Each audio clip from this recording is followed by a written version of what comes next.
Hello, fellow union brothers and sisters. My name is Avery Horton.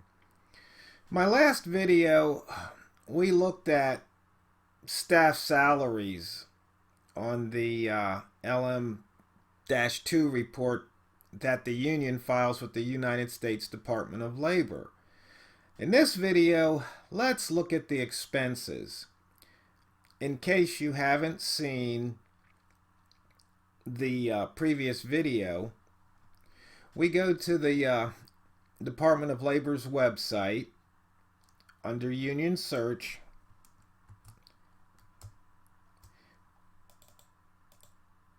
and we put in this file number. We hit submit, and it takes a few seconds.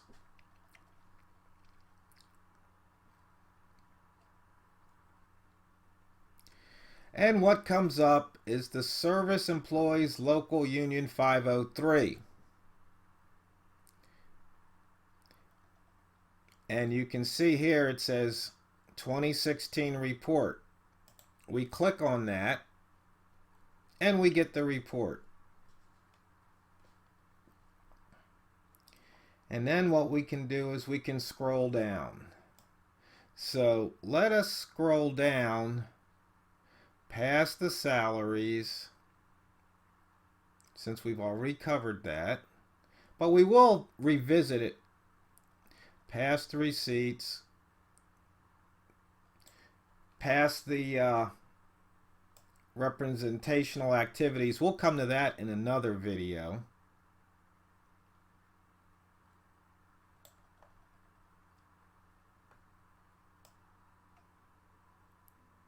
But actually, no, I think that this does show some of the expenses that I want to look at. Now, a union is supposed to look out for the workers. In other words, to do things to make the workers' workplace better, safer, so they get paid a decent salary for a decent day's work. That's what the union's supposed to focus on. But you can see here, social justice, legal work. This company was paid $71,000, a law firm.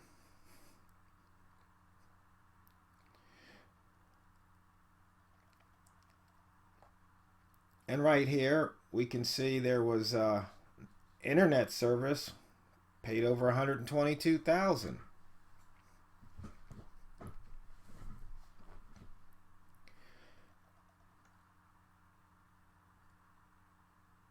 And you can just see some of these expenses here. Organizing campaign media assist, $39,000. Purple supplies for member actions, over $57,000. I think some of this might have been those Hillary caps and t-shirts. Once again, the union backing a losing cause or candidate.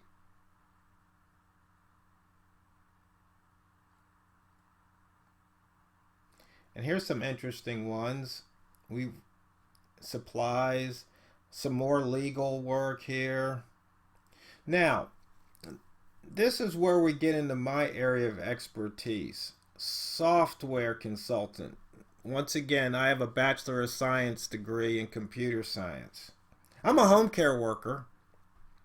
I'm a home care worker because a friend asked me to be their home care worker.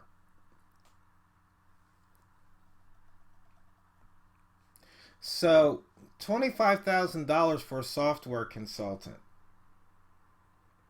Now, I went through the LM2 report, and this is a letter that I sent to our union president. You see, our director has compensation of 101. Then we have a system analyst at 88, a programmer at 90, and an IT technician at 57, almost 58. So the total IT payroll that I can say, yeah, this looks like the IT payroll is $338,266. But now let's look at these IT consultant expenses. We got $25,000 here. Now, I'm not sure if this is an IT consultant or not, but it's $90,000. Now we've got this software consultant at $142,380. If you hear me laughing, it's because this is totally ridiculous. We've got a payroll of over $300,000, and we've got IT consultant expenses, in the neighborhood of $250,000. So why are we paying IT consultants in the first place when we've got a staff? And what's the staff doing to earn their salaries? Who is responsible for managing this money? And who does that person report to? I think these are legitimate questions. I just can't fathom people making this much money and then we're having to hire a software consultant. I want an explanation.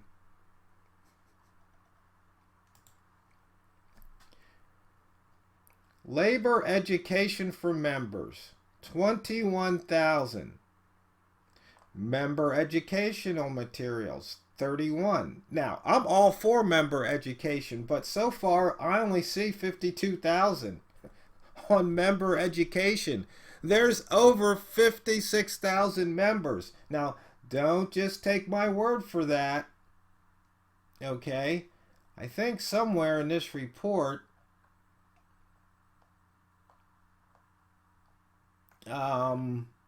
let's see. If you hit Control F,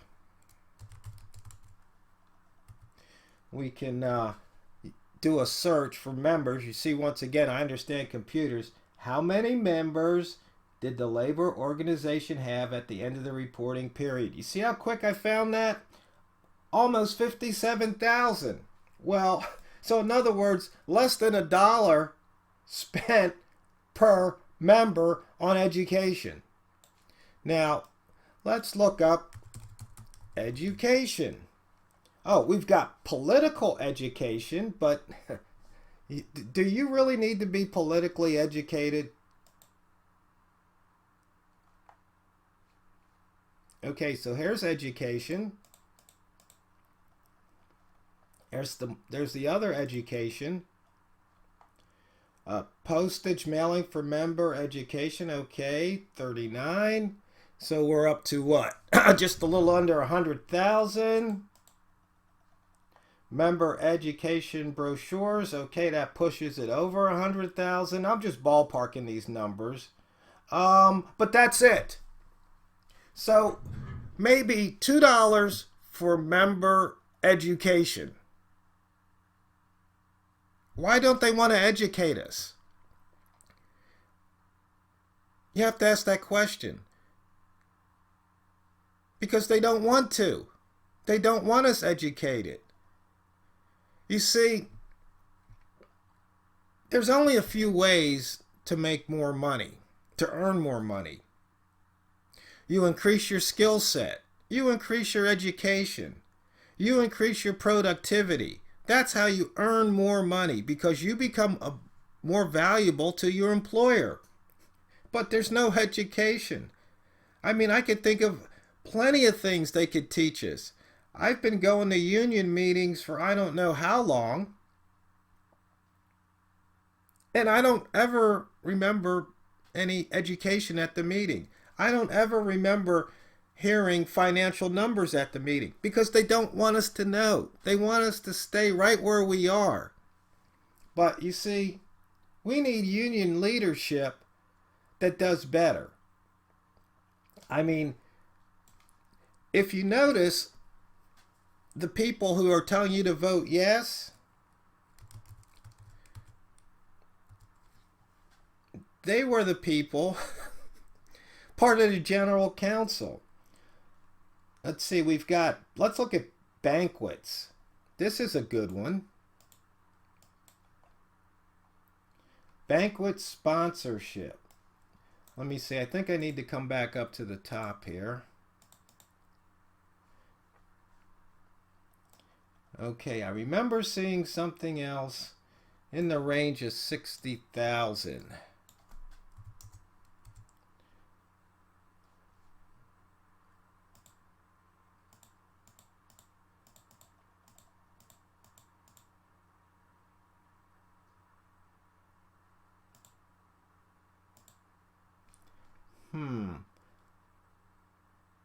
Oh, here we go. Catering.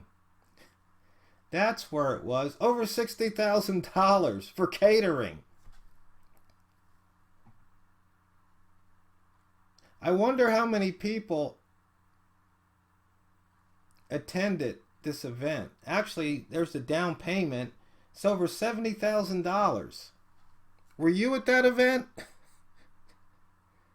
I mean, once again, they're using our membership dues to pay for these things. Because where did it, our dues, this is the rate.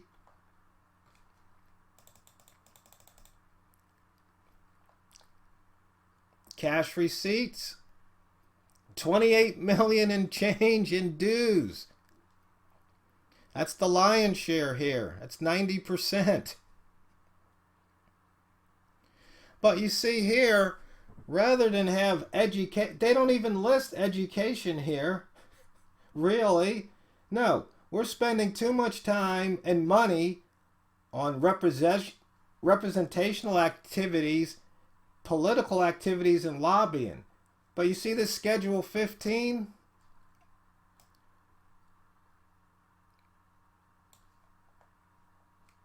Right here?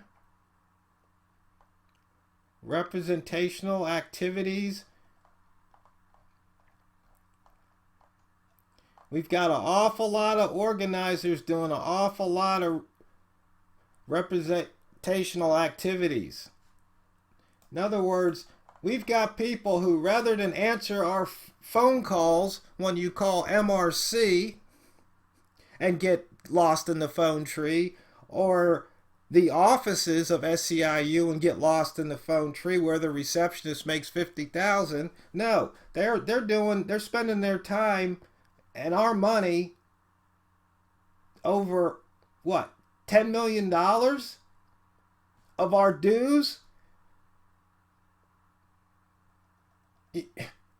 This is a travesty.